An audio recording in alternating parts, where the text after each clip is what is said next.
Родот го украле, а зад себе оставили искршени стебла и уништени дрвца. Ваква е сликата во полето со насадите со цреши во Струмишко Велјуса. Жителите денеска се собраа на протест барајќи заштита и безбедност од институциите, бидејќи секојдневно крадци во мали групи оперираат по нивните ниви и зад себе оставаат пустош. Последниот пат вчера имав штета, инаку ова е трета штета поред. Не е штетата само во тоа што ми се обрано производство, уништени се дрвјата, од прво сите гранки се свлечени. Нападјачите или кратците се однесуваат хулигански, доаѓаат, прават атака, кршат, земат што ќе можат да земат, газат кај ќе стигнат, не бират и се враќаат назад. Цел час со трактори го блокираа влезот на Велјуса. Бранко Јованов вели дека се плаши веќе да оди на своите посеви, оти може да биде натепан од кратците.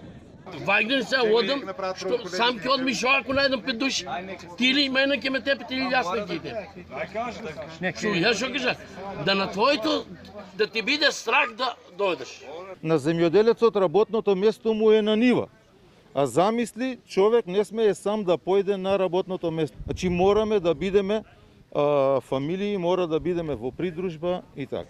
Жителите на Велјуса ги повикаа надлежните да превземат нешто, бидејќи како што е тргната работата, родот и посевите ќе им бидат уништени, а само што почна бербата на црешите. Бараме од институциите на државата заштита, безбедност. Не е наше да предлагаме како и кој.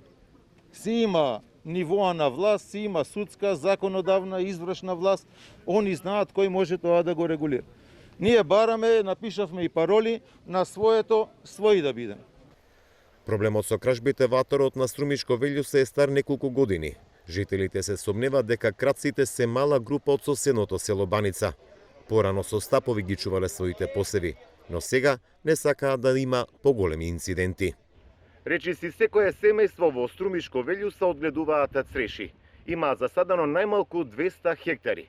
Последниве години се жалат не само на кражба на родот, туку и уништување на овошните насади.